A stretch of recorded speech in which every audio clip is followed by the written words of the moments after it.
Well, here we are, everybody. I'm Seth from Estes Park, Colorado, and this is another fine example of Huell's Gold. And for a hamburger that'll put a smile on your face, ooh, this is the one. Yeah, this is the place. In and out, in and out. That's what a hamburger's all about. Hello, everybody. I'm Huell Hauser. Hi, I'm Huell Hauser. Well, hello, everybody. I'm Huell Hauser. Hi, I'm Huell Hauser. Wait a minute. There's a helicopter coming here. Wait a minute. Oh, get out of here. Wow. Look. What is that? Let's get it out of here. Look at this. I thought one was my feet. Look at this. Oh, my God.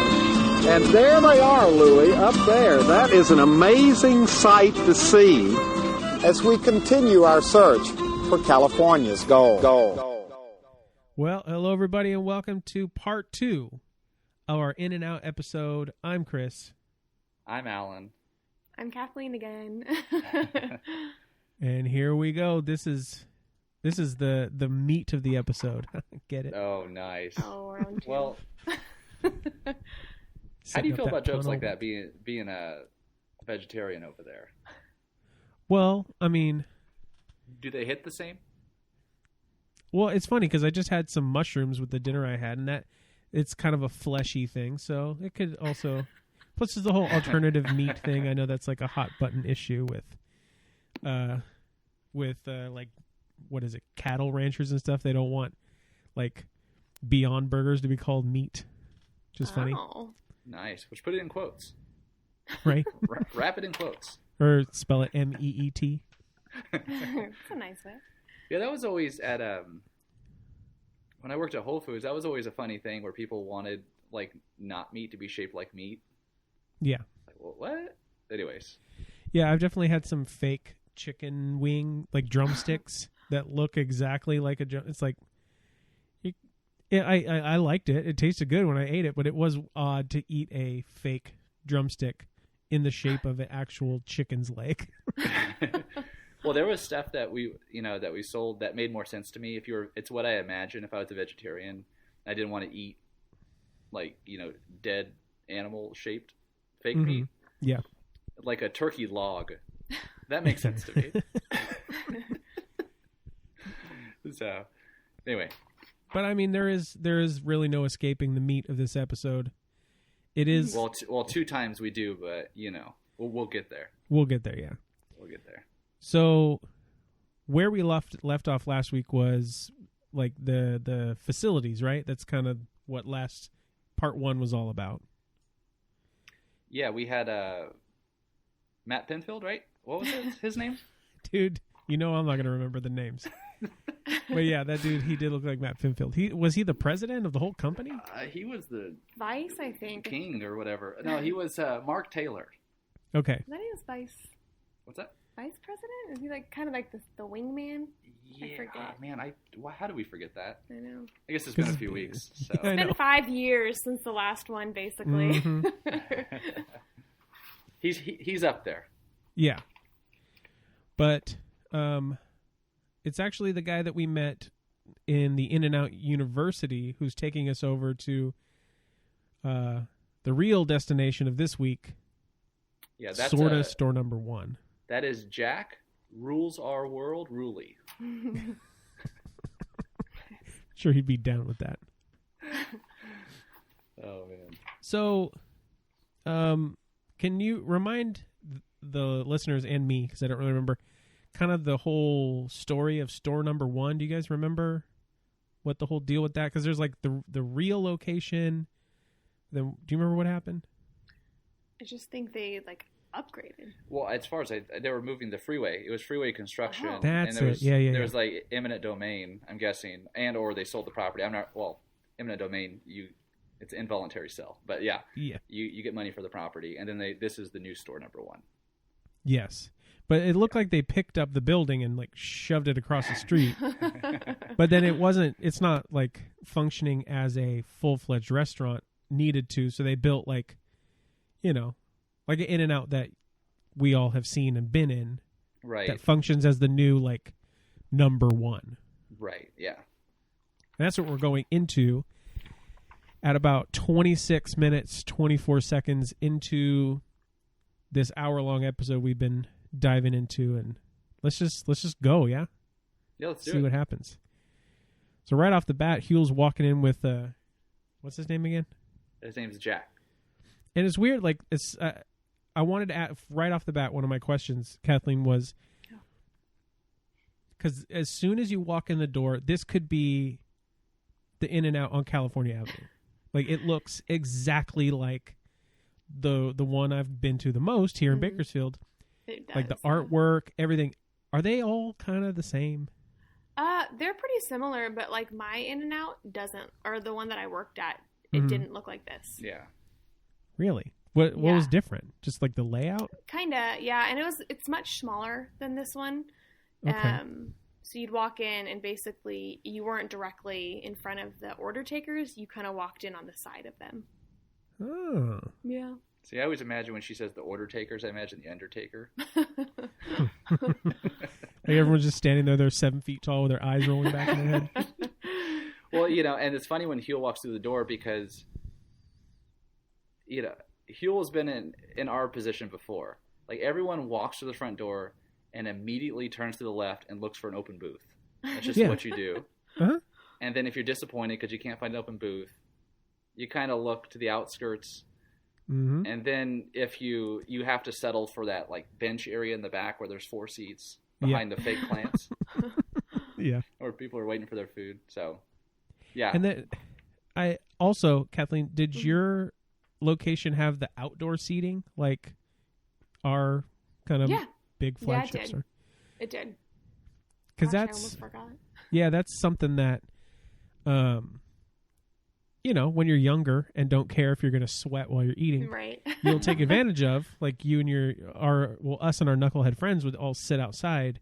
Totally. When it's like 90 degrees at midnight.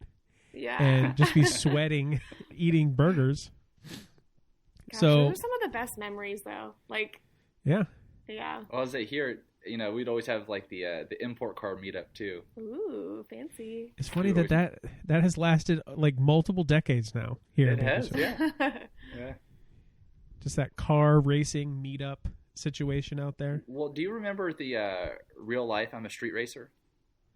Oh my gosh. The On MTV show? Yeah. No, I remember that show, but not that specific episode. Okay, well, because street racing was big here in Rancho Cucamonga. They filmed it. Yeah. Bakersfield in there. Yeah. Really? Yeah. I didn't know they filmed it here. Were you on it? No. Why would I be on it? Oh, I don't know. Statute of limitations is out, right? Hey, I was adjacent. All right.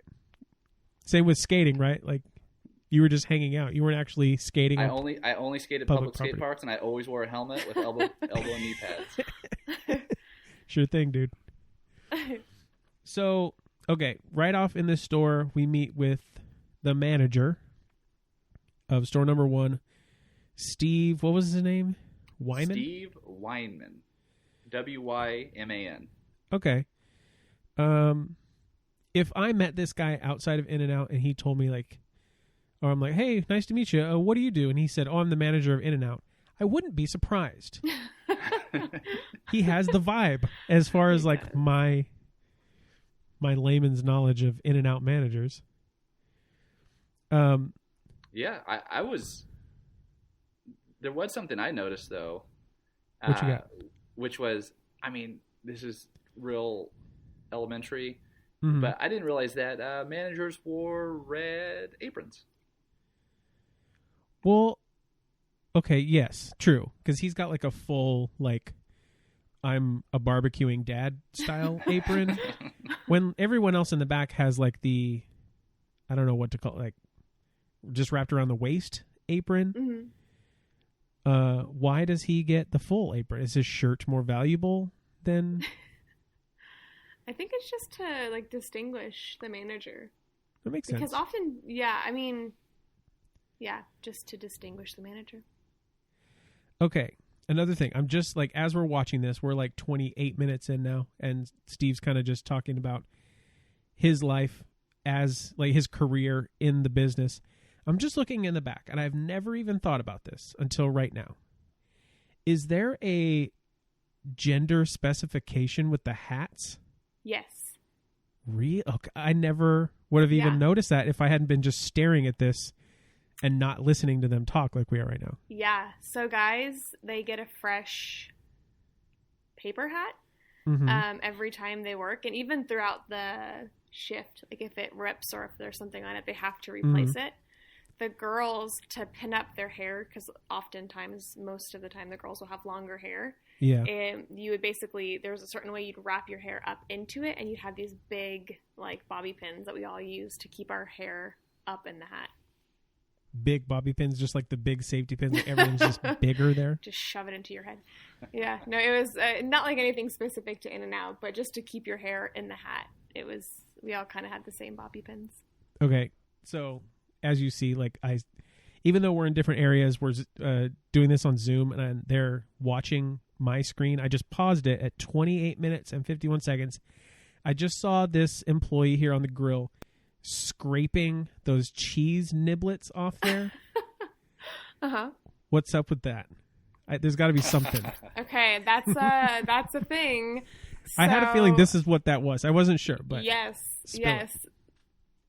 So basically, there were certain foods that we would eat at In-N-Out as employees that were definitely not on the menu. And so... This is a secret menu. Yeah, so one of them, you would just take the cheese square and, like, fry it, essentially. Not in the fryer, but, like, on the grill until it was crisp. And then you'd take the scraper and you would scrape it off, and it would almost roll up, and it tastes exactly like a Cheez-It, and we called them Cheez-Its. Wow. It was pretty good. Wait, so when you scraped it, is it like that ice cream that's really thin? Yes! Oh my gosh, yeah, yes! That's what I was visualizing too. Okay. Yeah, so there was that. Did you ever squeeze a little bit of animals? Surprisingly, like no. spread But in that it? sounds good. You can't get animal-style Cheez-Its? No, but that sounds really yummy. Wow. What was the other thing that we would do? Let me see. Oh, this one for sure. Because where I'm from in Lake Elsinore, it gets equally as hot there as Bakersfield, but it like cools down at night. That's the only difference. But so like during yes, so then it'd be a hot day, and I would make a mocha essentially, and you'd take a water cup, and it's super like if a manager was there, or like QFC, which is this is a whole other thing, but QFC is quality, friendliness, and cleanliness, and they come and they check your store in detail for those three things. Yeah, so if they were there, you would not do this. Yeah. You wouldn't do the Cheez-It either. But the mocha, it would basically be chocolate shake mix, vanilla. You'd put coffee in it over ice, and you'd basically shake it up, and you'd get a mocha. Wow. This is good. This is way further down the secret menu than what is happening on the show. It's funny because there's just a few basic things that you can work with, but it almost reminds me of like prison food. Yeah. Ever seen it? I totally get that. Yeah. Yeah. And then I would do burger salads on my lunch. I would just take like a fry boat, we called it, or for animal fries. Yeah. And I would just make a salad with like a burger chopped up with grilled onions on top, and it was really yummy. That is like one of the earliest things I remember you telling me about when I first met you was about that, and I just thought like, man, there's no way I'm ever gonna get it because it was when you still lived down there, and I was like, I'm never going all the way down there just to get this thing, and I still haven't ever got it. Oh man, I mean, I guess essentially you can make it. You've had the rarest items from In-N-Out. Yeah, and they're good too. Yeah, so we get into, speaking of secret things, I mean, there's not going to be as cool as what Kathleen just told us. I know, I kind of shot right off to the stars with that. Well, but there is a lot to talk about there. Yeah, because he talks about protein style. If you're on that, I don't know, that one kind of diet, whatever he says. Then there's a Flying Dutchman. Mm-hmm. What else does he go through? he says animal style and then starts Yeah. going into history stuff. But he So- kind of... Oh, go ahead. I think what's most interesting, which I never thought about, is that I think we're kind of like, I don't know, it's almost like a post 9/11 kind of a world, in that like we'll never know what it was like before, when, and it's totally like insensitive to compare it, but the secret menus probably was much more secret before this, because like we said, this was the first time that True. anyone had cameras in any of these stores. So even now, if you search like In-N-Out secret menu on YouTube, this is one of the first couple videos that comes up. Like there's lots of like, you know, younger people who have created much more flashier videos, but when I was searching Huell In-N-Out stuff, or even just secret menu, this is still one of the first ones, and highest view count is this. So he That's kind of true, like yeah. opened this door, at least for California, which is where most In-N-Outs are, that busted the door open for this. Because I mean, first time I ever walked in an In-N-Out, I knew that there was a secret menu, but How did you know there was a secret menu? Just by it's way just, yeah, just kind of word of mouth kind of a thing. of... Yeah. I also- that's interesting. I also don't think I went into an In-N-Out or had it until I was probably 17 or so. Okay, we both have the same story. How so? Because, you know, I just lived on the east side. In-N-Out it's not even, okay. Yeah. Where we lived, if you crossed Oak Street, which for anyone not from Bakersfield, that's just the middle of town. Yeah. My mom considered that just the other side of the world. Like that was just, you don't go past Oak Street, which you have to go past Oak to get in and out. So Yeah. And I don't know, it's just true. Like I lived on the south side, and even though there wasn't In-N-Out over there, even that alone, like the fact that it was half a mile away instead of just like right around the corner, it was like a whole nother, I just had no idea that it even existed. I would see them, That's like if we funny. went to Disneyland or something, I would see that sign on the side of the freeway and think like, ooh, what's that? And it was just like an otherworldly thing. But did we talk about in the last episode that the sign itself actually points? Yeah, so I didn't know this actually. So a lot of my information came from one of those meetings we talked about last time, where once a month we would watch Burger Television, and I got some one news time, on that too. But keep Oh, going. I'm excited. Okay. Yeah.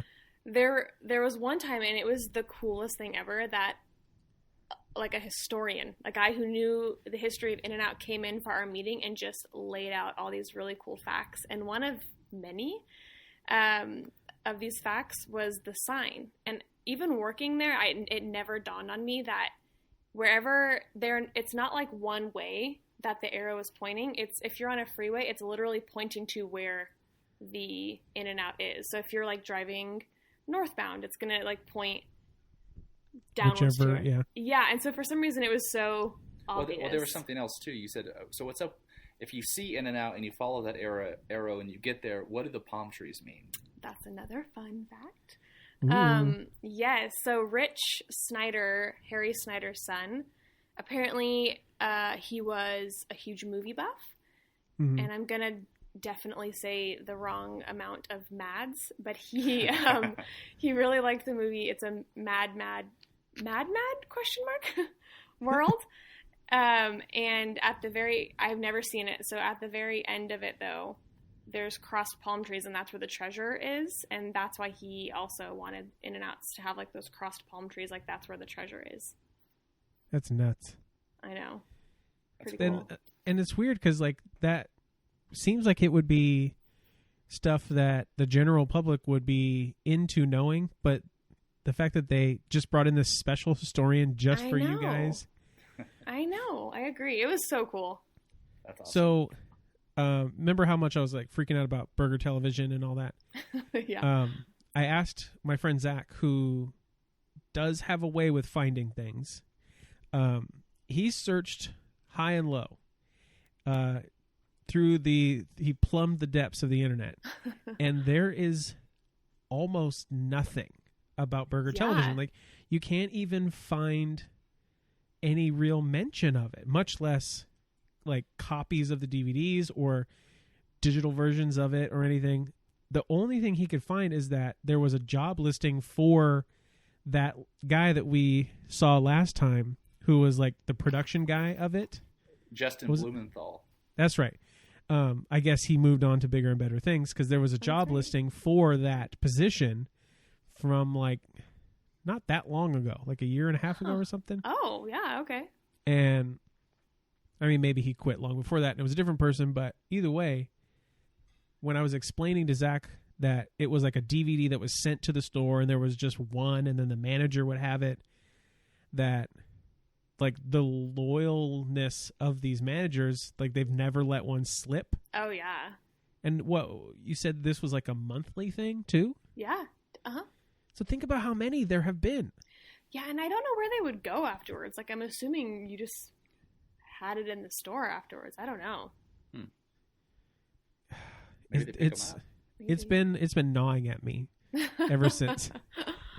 Because all that kind of like training video stuff that you're kind of not supposed to see has always intrigued me. Like, have you guys ever seen the Wendy's hot drinks video on YouTube? No. Okay. Back in the, I can't tell, like late 80s, early 90s something, Wendy's had this like training video where they were explaining how you prepare and serve either hot drinks or cold drinks. The hot drinks one is much funnier to me. Okay. And it's all to this very funny, like, kind of R&B song. Ooh, even better. We'll watch it when we're done recording, because it'll change your life a little bit. But back to In-N-Out. Just a quick note on that though, because there's Burger Television, and we had our own set of training videos as well. That wasn't Burger Television. Just for your own store? Uh-huh. Oh. Yeah. Well, for In-N-Out in general. Oh, okay. Yeah, so like, it's kind of hopping ahead just a quick bit, but like that's that guy talking about positions and like where you start. Yeah. Every time you go to a new position, the first thing you do is go to the back and there's computers and you watch a training video. For each position? Each position. Oh, wow. Okay. Yeah.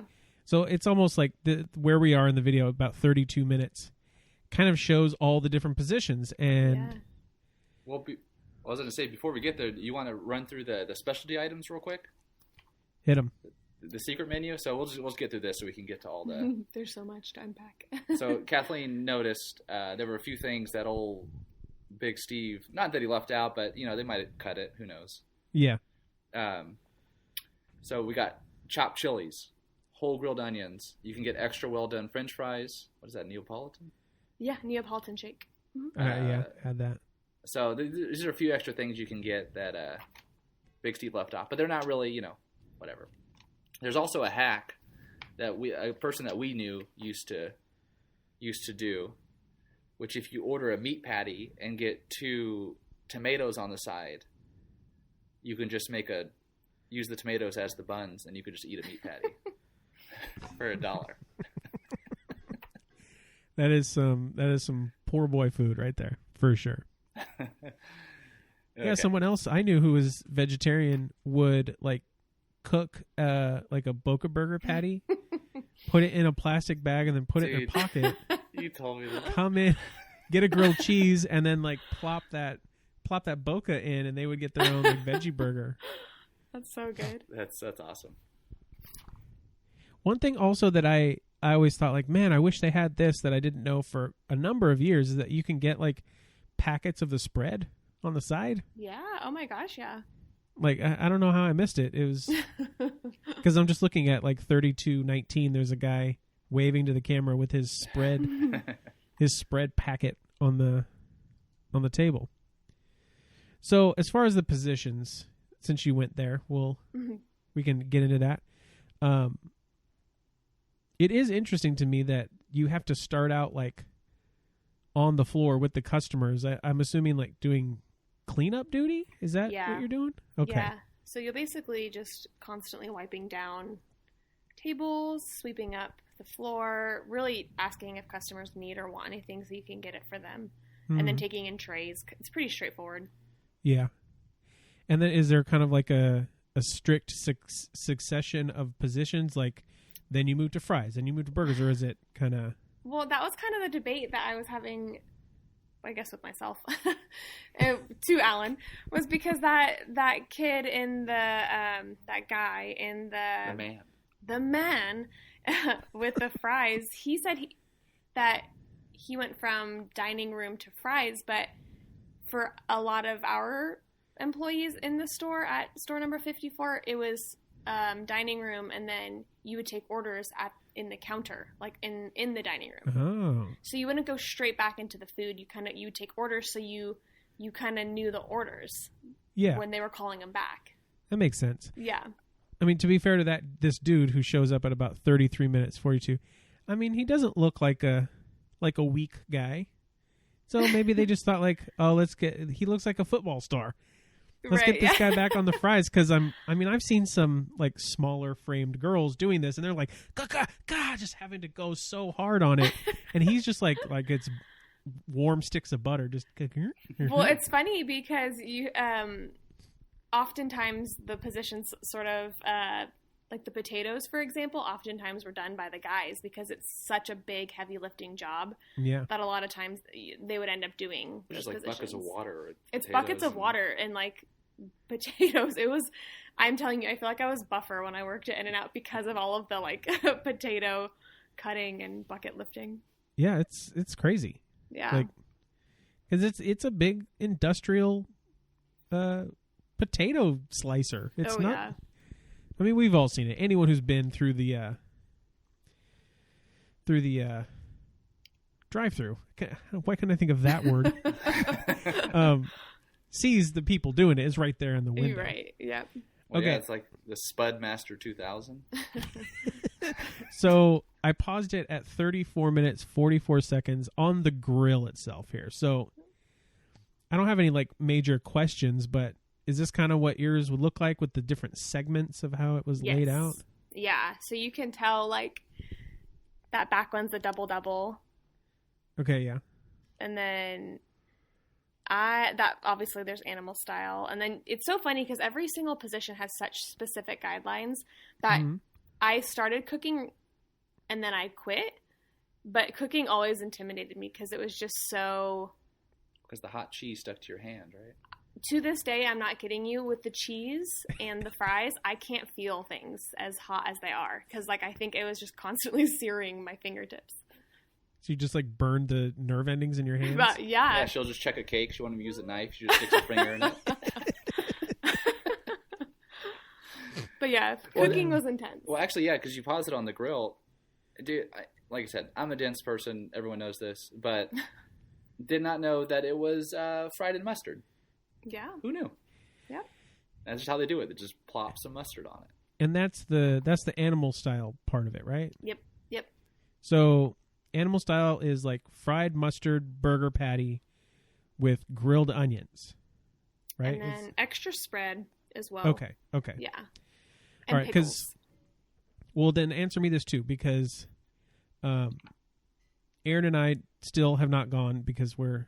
Unbelievable. I know. Just kidding. We're just too busy doing all kinds of other stuff. Psych, we're just stuck at home. But explain what animal fries are to me, because she's never had them, and I think Really? she would like them minus one part. But go ahead. Well, the one part I'm assuming is the cheese, right? Well, she would like that. Oh. The What grilled, part wouldn't she grilled like? onions? There's spread on it too, right? Oh. Yeah. Is she not a spread fan? No, Oh, okay. because okay. it's like almost has the relish in it. She's not a pickle fan, so I see. yeah. Yeah, so essentially the fries are the cheese melted, the spread, and grilled onions. Just atop a fry. There's no mustardiness to No, it, right? not... It's the Yeah. only thing. Okay. Yeah, that's a little bit misleading with the burger. There's no mustard, though, on it. Mm-mm. Because whenever I would go there, and because I didn't go that often, I would always go like real hard and Okay. get. I mean, I wasn't getting like a 5x5 or anything insane, but animal style burger, animal style fries, a drink, and a shake. Like Okay. all of it all the time. I had no idea that there was mustard on that burger patty. Yeah. Blew my mind. Yeah. Well, while we're talking about animal style, dude, what's up with these dueling stories that are happening? So, I really don't know. Do you think it's like revisionism or just like... I tend to believe, and I myths, forget their order of their names. There's 2 Bobs, so you have a good percentage of just calling him Bob. Yeah. So we're going to go with that. Yeah. I think it's Bob Lang. He tells a completely different story than Big Bad Steve.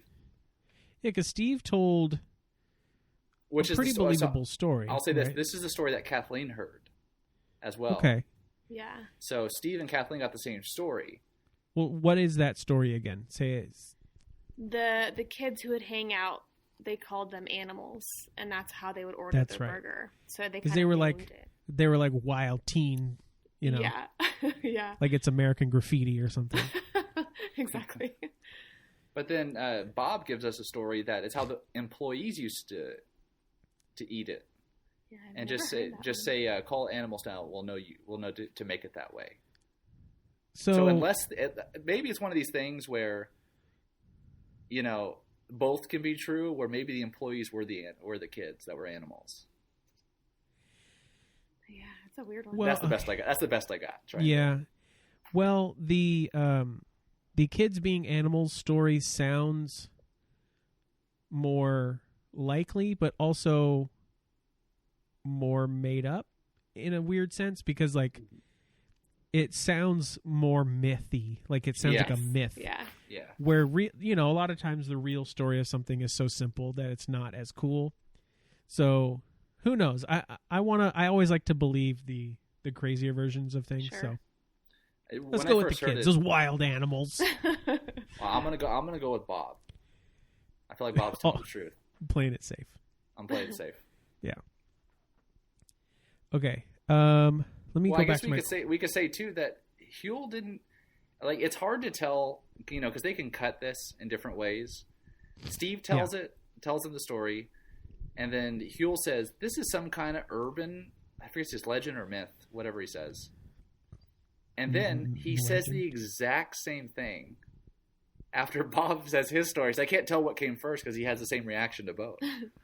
So I was just surprised Huell didn't say, really? That's not what Steve said. Oh, well. We'll go with it. Yeah, we'll go with it. Okay, so I forgot I had my questions from last time there's a couple things. While we're still on like the grill and the everything, I've noticed something in this watching through of it that I never realized until now, that there's like a little quarter of the cheese that's like folded over. Yeah. Mm-hmm. Has that always been a thing? Oh, yeah. And I'm just what's the deal? It's that's how you make the burgers smile.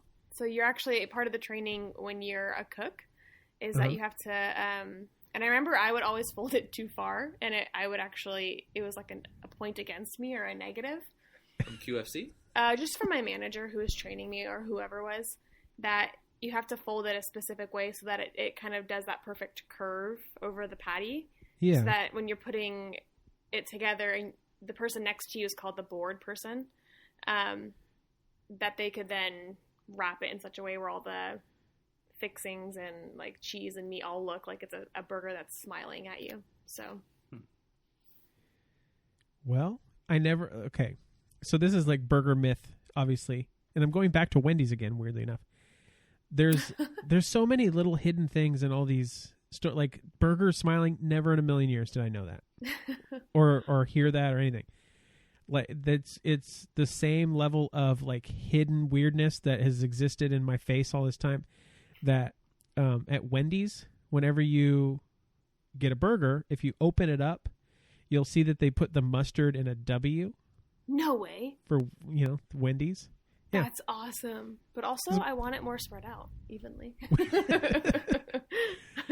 Yeah, because my friend Andrew worked there for a number of years in high school and beyond. And years later, when we were in our mid-20s or something, we're at a Wendy's. And I think he just said, like, "Oh, check under your burger to see if they did the W still." I'm like, "What That's in the cool. heck are you talking about?" And I looked, and it was all smushed and everything, but it was obviously had been a W Dang, like a signal, like I would say Yeah. Wario. because it's yellow. So I have a question for Kathleen. Yeah. So you've mentioned this thing called a Dr. Pepper. Yeah. Can you explain what a Dr. Pepper is Yeah, to... you'd be my Dr. Pepper, babe. Oh. So when I worked there, we didn't do it. But the historian who came for one of our meetings, he told us a story, and it was like very quickly they couldn't do it. But employees, if they saw someone cute at the counter, they would say, "Oh, there's a Dr. Pepper at the counter." And so, like, the person was none the wiser if they were the one who was cute, and basically it was sort of signal to everyone that there was someone attractive at the counter.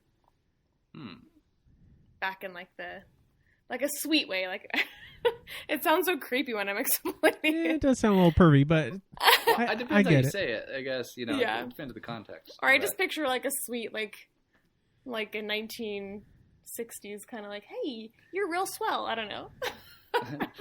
Maybe that's what I want it to be. Yeah. Like, Hazel, there's a Dr. Pepper at the counter. You don't say. Yeah, so that's a little mythy story. All right, okay. So at about almost 39 minutes, Huell is interviewing this lady who's at the grill, and she seemed like she was going with the flow with Huell, like how you do when you're being interviewed by Huell. Because you're making it sound like it was, which it totally looks like it, a pretty hectic position to be in on the grill. Mhm. Like, you got to be paying attention, getting your timing right, Yeah. getting that cheese smiling just right and everything.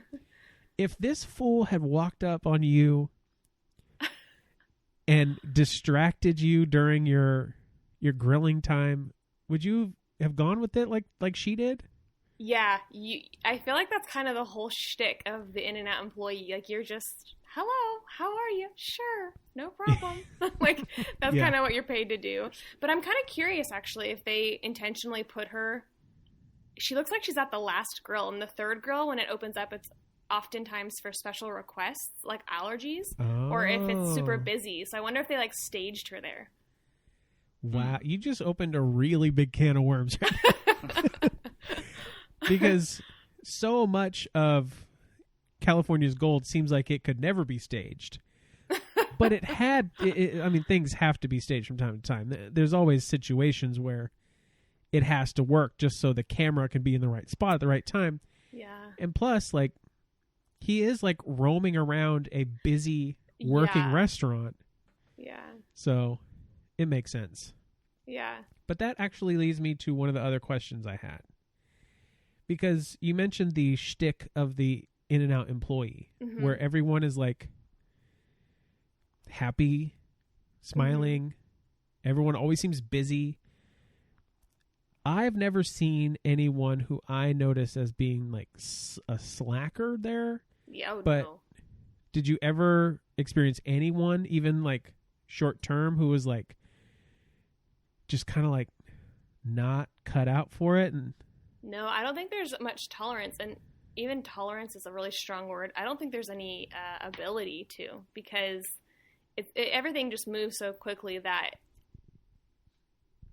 by necessity there's no room to slack. And there was even a phrase that they would tell us: if there's time to lean, there's time to clean, is what they would say. oh man, That's some like grandpa I know. stuff. And when I moved here, actually, and because I was working at In-N-Out, I transferred up here, and then I worked at Coldwell Banker as well. Like there was like a few month period where it was both. I was working, and I remember when I solely went into work at Coldwell Banker, I almost felt like I was just amped all the time because I felt guilty just sitting and waiting for a call, that I probably looked like a spaz because I was like, if there's time to lean, there's time to clean. So I was just constantly doing something. They probably thought something was wrong with me. You just start calling people. Yeah. Yeah, I mean, I'm sure there's got to be situations where like they hire a person and then that person's like, whoa, in over their head and they quit or something. But sure, I could see that more because the first 2 to 3 months that I got hired, I was in shock and I thought, like, what did I just do? It was that busy. Oh, yeah. Mm-hmm. It's kind of how I felt when I started delivering pizzas for Domino's. Like, oh, this is easy. I just drive pizzas around. And then it's like, what? man, I delivered like 50 pizzas tonight in like 4 hours. Gosh. Put so many miles on my car. I don't have a good food service story apart from I worked at a Middle Eastern restaurant during Ramadan. Oh yeah, pretty, I forgot you did that. Yeah. yeah, that's a old family restaurant. Yeah, It gets pretty busy at night. I bet. I get it. So, okay, at about 39 and a half minutes, a customer comes in, and Huell is, he's kind of stereotyping a guy because he happens to have like the Stone Cold Steve Austin look to him, that he's surprised that the guy is actually vegetarian. Yes. Poor guy. Yeah. Well, And I'll say this. This guy made me want to be vegetarian. how so? Because he's so like chill about it? Well, because he talks about, he obviously made the transition at some point. It's a conscious decision to be a vegetarian. Yeah. And he just, like, I don't know why I imagine just being kind of like lethargic, his old diet. Then he became a vegetarian. He wears, a black tank top and he's just happy all the time. He does seem amped. He did seem pretty amped. Yeah. Like he drinks Mountain Dew amped drinks too. So is there there was something else that was, oh yeah. I think I remember you telling me one time, Kathleen, that when someone comes in who's vegetarian, they can request like a clean grill. Is that what that special request thing you were just talking about? Mm-hmm. Okay, how does that really work exactly? So they have to be, the customer would have to be specific. Mm-hmm. And not even, I guess I shouldn't say they would be specific. You would pick up on what their request, for lack of a better term. So even if it was like an allergy or a preference, whether that's, vegetarian or whatever, you could then cook it on the third grill. Okay. Just away from everything, because you're just trying to be as respectful and as accommodating as possible. So if someone is very concerned about it, you would try and meet that request. Yeah, because I'll throw something out there. There's obviously a lot of new veggie burger type things happening in the world, like Impossible Burgers, Beyond Burgers, and all that. Burger King got themselves in some hot water recently because they have this new Impossible Whopper, and they don't cook it on a separate grill. Oh. Uh-oh. But they had to say, like, at no point did we say that this was vegan or even or meant for vegetarians. What? It's meant for meat eaters who want to try something as an alternative. Okay. So they threw the legal mumbo jumbo in there, but that means because I'm far less strict about my own self than Erin is. So she had it one time, said it kind of tastes meaty. We looked into it and found that she'll never have it again. Oh no! I've had 30 since then. So you see where we lie. But because I was thinking of someone who's really strict, who's vegetarianism, who is it's part of their religion or something. Sure. We had food allergies too, and that one those were scary because someone would say, "Oh, they will literally have their throat close up," and you're like, "Okay, I'll open the." Well, I'd imagine it's like cooking, like a Hebrew Frank or whatever, on a grill with other hot dogs. It's like, oh, we just wanted people to taste, whatever. You don't like non-Jewish people to eat kosher food. Yeah, but that was the thing. Yeah. I don't know if you're wanting to go there, if there were other things yet, but you just said Hebrew National, which is a really good segue right now into something else. Was there anything else in the store before we get there? Hold on. The store, not in the store, no. Yeah, because at this point in the show, we're at about 41, almost 41 minutes. We're back with the Bobs, I think, and they're just kind of reminiscing at this point, and then they kind of jump back into Oh, there's the Bible verse part, Yeah. which I've never known anyone who didn't know about that. But do you know of anything more to that? No, it's pretty straightforward. Kind of like, wow, just lost his name. Matt? Matt Pinfield. Mark. What Mark Pinfield. Mark was saying is that it's just pretty straightforward. Their family, that was their belief, and they just put it on like their products. They would mention it quite often in the burger television too, actually. But it was just like a belief that the family had, and it was. It's very subtle. It's not thrown in anyone's face or anything. Totally. Yeah. So, but it is one of those things that everyone seems like, oh, did you know? Did you know it's under there? So, yeah. Yeah, I know. What else? That was kind of it. Yeah, then they moved back over to the facility which we talked about last week. Yeah. Oh, yeah. Mm-hmm. So I was going to ask Kathleen about yeah, because she went to a lot of these before we met, and I was a beneficiary of being able to go to one. Can you tell us about the In-N-Out picnics? Yes. They're every year, every summer, In-N-Out hosts a picnic for its employees. And of all stores? Yeah, well, so they have Southern California, I believe Central and Northern. They break them up into regions, like big regions. Okay. Yeah, so I was part of the Southern Californian picnic. And before I met Allan, they were doing it at a water park. So they would rent out the whole water park, and they'd bring in... Is it Hurricane Harbor? What was it? I think Raging Waters? It was Raging Waters. Wow. And then they would bring in... and it was a few-day event so that everyone could go if you were working on one of the picnic days. And then also, you could choose to work the picnic. Like, I chose to work in one of the trucks at the picnic. Could you bring your, family, or, how did Yeah, so you could bring your family, and that literally, if you had 10 people in your family, like a husband or wife, and had then, 8 children, you could bring the whole family. Like the Brady Bunch. You could bring everyone. Wow.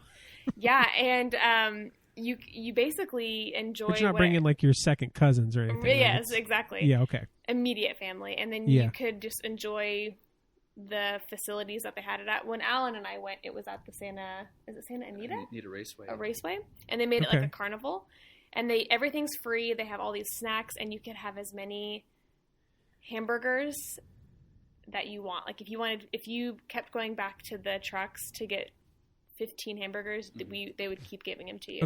Okay. So you said a lot there. Yeah. There, the whole carnival. You told me about this when it happened. I remember, very jealous to this day. There are these trucks now. Is this like a food truck? Yes. Yeah. Is this something that exists outside of these carnivals? Oh yeah. Or these things? Yeah.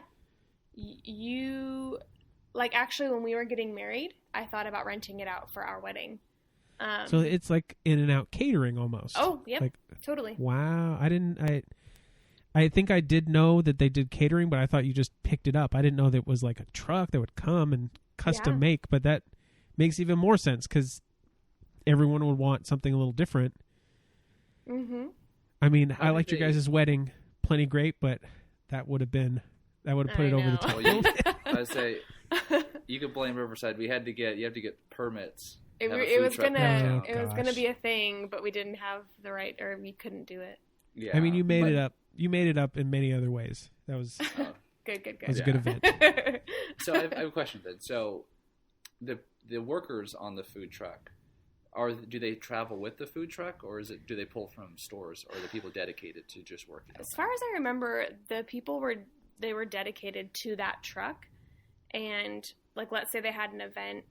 And it was near a store, if it was near my store, and they had extra food, the truck would come by and give us all their extra, meat patties or,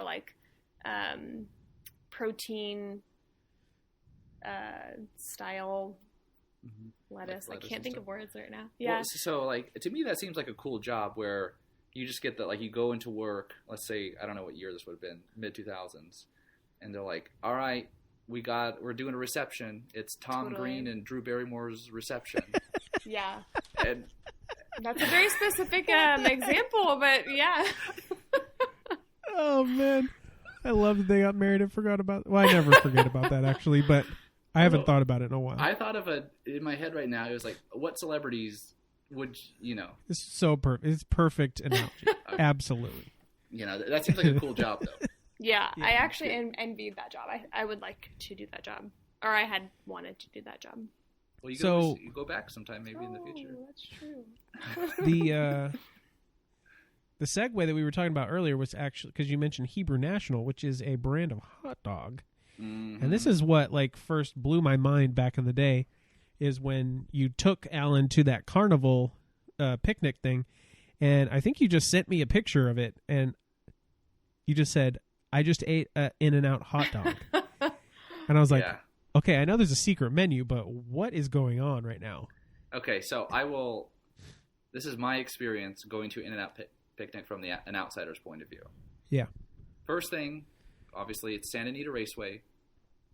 The horses were alive then. I don't know what happened since then. Oh yeah. I know. That is very sad. But it was really cool. I had never been to the Santa Anita Raceway before. And it was like in the middle, right? In the middle of the track. So in the middle of the track, they basically set up all of the like rides. It was like a carnival. And you would walk, and things were just sitting on tables. So there was cotton candy, popcorn, drinks, and you would just walk by and grab it and just eat as much as you wanted to. So, okay, before you move on, Okay. we need to put something in perspective. Allan normally is a very sane eater. But when there's like a table of something and it's free, Yeah. I've seen you do some amazing things. Yeah. This is true. You know, Like, for example, one time there was a glut of chocolate cake left after a birthday party of yours. And I was over at your house, and I think you ate like 8 slices. Oh my gosh. Something, not really, but it was a crazy amount. you know, like, yeah, it's a And thing. then Okay. at my wedding, where we had That's right. Old West style cinnamon rolls from Pismo Beach, They're so good. I think you need to tell the story because I'm not going to remember it right or something because I was Well- obviously busy, but Getting your reception on. a little bit. Yeah, so I thought, because, okay, let's break. We picked up the cinnamon rolls that day. We had to Yes. smell those things Oh. all the They're way. the biggest my solid gosh. of the world, yeah. Okay, we brought those back. Like, they forgot that they were making them. It was a whole Totally thing. forgot about our cinnamon roll wedding cake. Couldn't make it last So minute. stressful. Oh my I will gosh. say, they slammed that thing out in like 25 minutes. Yeah. So we got that. We got to your wedding. I was smelling those things the whole way. You know, we were going to grab one. We said, no, we have integrity. We're not going to eat one of these before we get there. Would not have blamed you for a single second, but yeah. So we get there, you get married, do the whole thing. And then it was the reception part. And I'm trying to remember exactly what happened, but in my head, you only get one cinnamon roll. That was your assumption. I remember that. You thought there's only enough for one for everyone. Yeah, so I forget who was handing out the cinnamon rolls. It was my stepmom. Okay, so your stepmom. Okay. Yeah. She was handing out the cinnamon rolls, and it just falls. Yeah. On the ground. Mhm. And I just picked it up and put it on my plate. I forget if it was Zach, the guy that you were just referring to that was looking for anyone that doesn't know Zach, that was looking for the BTV videos for you. Yeah. I'm pretty sure it was Zach. I don't think it was Adam. I think it was Zach. And yeah, because Zach was with his girlfriend. Yeah. He said, "Did you just eat that?" I said, "Yeah." And then it turns out you could get as many as you want. I had like 6 of them. So Because there was like the whole, like we only brought a fraction of them out for the table, but there were like 50 more boxes in the back. well, that's what I'm saying. You got to put yourself in my shoes. I had to smell this all day. I was desperate. I was like, if this is all I'm getting, I'm gonna slam it. Like, I'm not gonna miss No this. So. cinnamon roll left behind. No. And if Never. anyone has ever had an Old West cinnamon roll, these are not tiny things. Like even, I think we cut those in half maybe that day, but Yeah, even a half it's a hefty load. my blood sugar was just, it was reeling after It was that. jacked. Yeah. Yeah, so Allan can put away food. So I can only imagine if you're walking around a big old carnival with just tables of free food and drinks and cotton candy, like what you would have been. Like, I think I able for to do. sure, because the hot dogs are big. They're not small. And Give me some detail on these In-N-Out hot dogs, like as much Okay, as you can remember. you'd be better with like. gosh. Well, all I know is I slammed 2 doggers. Did you have cheese on it? I did, yeah. Yeah. So Is it cheese like was the cheese smiling with the dog? Or was that... I wish. Yeah. No, it was it. If all I could remember, I mean, because you could add toppings to it. Yeah. Because they were using Santa Anita's like grill too. Okay. That's what they were cooking the hot dogs on, and you got the See, burgers. I on don't the truck. remember the hot dogs as well because I was just like, yeah. Yeah, they were. Yeah, I don't know what Kathleen was here, but they were just rolling the hot dogs on the grill. As far as I remember, like they were using their concession stand area. Was there anything really in and out-ish about the hot dog? The grilled onions. The I grilled feel like, onions and on the it, cheese. the cheese, Yeah. and then I mean, it was just a beefy hot dog, like real big. Like Costco style, like big boys? Yeah. They were big, honestly. like thick. Yeah, they're big boys. Okay. All right. So you mentioned the onions right now, and we were talking about the smell of the cinnamon rolls. I'm going to put those two things together into what I have always assumed was like a strategic blowing of grilled onion smell out into the surrounding In-N-Out area. Sure. Yeah. Because you can't drive by one without smelling that onion Right. air. Is it? Are they blowing onion air on purpose to lure people in? I don't think it's intentional. I just think that it's so potent that it just naturally happens because Just I ended up. permeating out of the walls. Yeah, because I swear I would go home sometimes and I would smell like a freaking double. So I feel like it was unintentional. But Allan does also think that he's convinced that there's some sort of sound that they also put out to lure people in. Yeah. Well, like a secret sonar that's bringing. like a Well, no, like when you're in the store. oh. No, it's like it trains you to hear this low frequency noise. It's That was literally it's the folklore, first too. question he asked me when we were dating. It's okay. Is there a noise inside? No. I had never heard of that one before. yeah. Well, maybe it's not true. Allan's own cryptozoology of sorts. It's the Bigfoot of your life is the In-N-Out sounds. Right. So my last question for Kathleen is this: Yeah. because you lived by a place called Canyon Lake, which I mean, there are some celebrities live around the area. Did you ever run into celebrities there? Yes, I did. So Weezer's drummer, the band Weezer. Okay. Pat? What was that?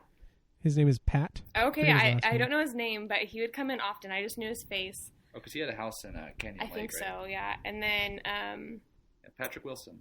okay. Yeah. Pat And Wilson. then there was, what was the brother from, Malcolm in the Middle? no, Oh. Tool Time, the blonde one. Not JTT. Zachary Ty Bryan. Zachary Ty. Is that Yes, him? the blonde one, right? Of course Yeah. it's Zachary Ty Brad? Bryan. Brad. would- You're going to ask me a home improvement question and think I'm going to not know? Dude, that was like you rifled I that know. off. That's why you and Aaron won that game the other night. Gosh, you guys were beasts with that game. What was that game we played? We like no, it was his.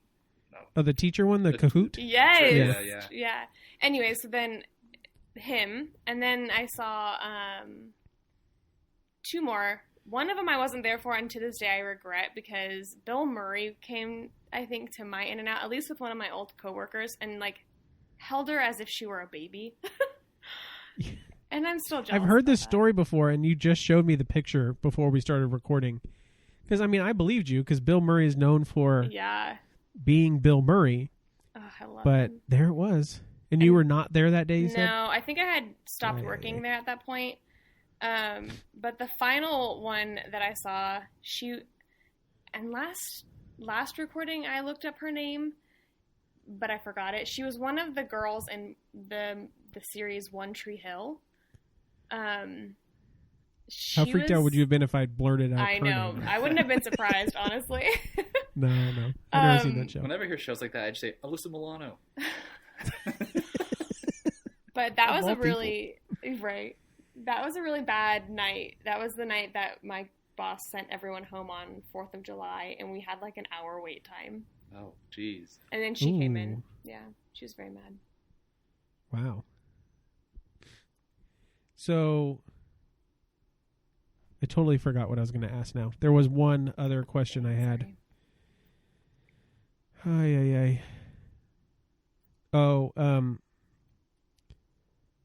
you personally, Mm-hmm. this is not the question. I'm just thinking of it now. This is why I can't think of the question, because you got Home Improvement on the brain. Did you personally serve Zachary Ty Bryan? I think I might have been on board next to the cook, so no.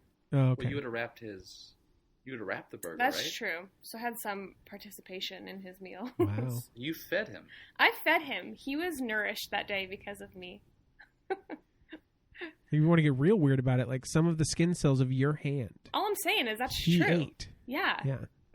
You're welcome. You're a part of him forever now. Well, I can't even imagine what this episode would have been if you hadn't been involved, because so many crazy details of working at this burger place from all these stories. Yeah, it was fun. I bet if you had been old enough to have been on this episode and working there, he would have just like stuck with you the whole time. All these crazy details. Oh my gosh, how fun would that have been? Could you imagine Huell saying your name? Kathleen! Oh, that'd be so great. Throws the A in it and everything. Oh, Uh, Well, that was fun. that was yeah. fun. Thanks for having me on here, guys. mm-hmm. So, Allan, we talked a little bit about this off air last time, as far as like some upcoming episode possibilities. Have you thought about that anymore? So I haven't. Okay. All right. Well, I'll remind you, because I think that's the only way that we can hold ourselves to anything, is to say it on the show so that people hear it and then hold us to it. We had talked about potentially doing a San Francisco episode. Oh, yes. And, yeah, we have a guest for that one.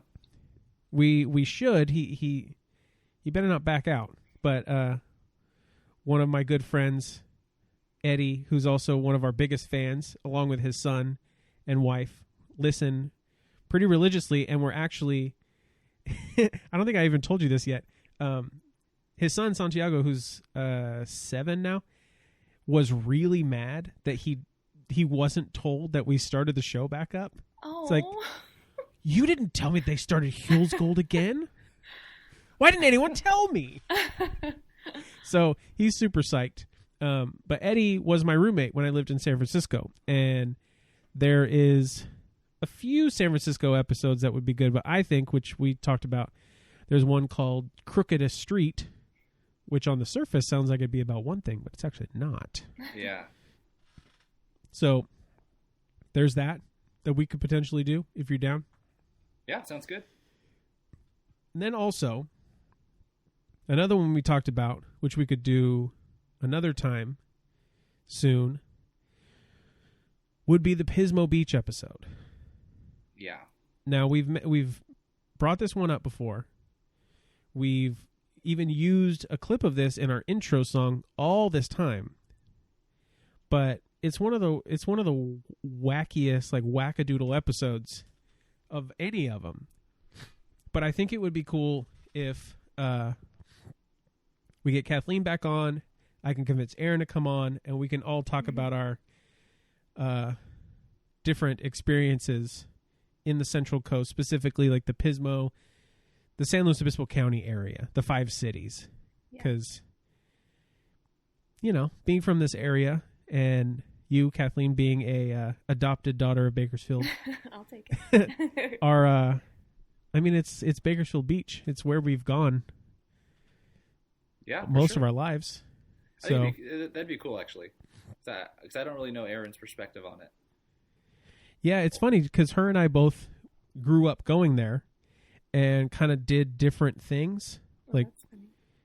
I won't get too much into it, but went to different restaurants, stayed at different places. And since we've gotten together, we've kind of like melded the two together.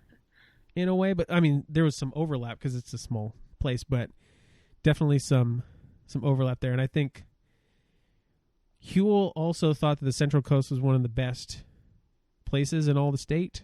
He mentioned it numerous times, went there a ton, and I can't blame him. No, I feel like I've grown to love it a lot too, not being from here. It's such a special place and has special memories, so I could see that. Had you gone there prior to Allan? I think I remember vaguely, like, what's that place in San Simeon? Hearst Castle. Hearst Castle. Like, I had gone with my mom and dad and brother, but not as nearly as much as like we have since we've been together. So Kathleen's family used to do a lot of RV camping. Yes, and the one was their, wherever you would stop going up the one. Yeah, and Hearst Castle was one of the places. Makes sense. Yeah. All right, then we'll do those. I don't know which order or whatever, but we'll. Yeah, that sounds good. What were you gonna say? No, that sounds good. That sounds perfect. Thought you were gonna have some witty retort or something, but it's not. Whatever. Never. So, I feel bad. You'll hear one here. You heard one here at the beginning of this episode. We've actually had a few people send us like intros, and totally my fault because most of the time I'm the one editing these. I just like forget about them till after I post it, and then I feel like an idiot because I didn't put the thing that we asked people to do. But yeah, we've got a couple in the can, but like keep throwing those intros out because it shows us that we're not just like 2 or now 3 this week idiots talking in our computers. Whoa! To actually hear that people are liking what we're doing. So yeah, totally awesome. So are we done? I think we did it. We did the in and out episode. Wow, what a Can't meaty episode, Chris. You were right. This has been one that's been talked about since before the show even started. So it's crazy that we finally did it. Right, seriously. Yeah. Cool. Well, with that being said, come along with us next week and every week. As we continue our search for Huell's Gold.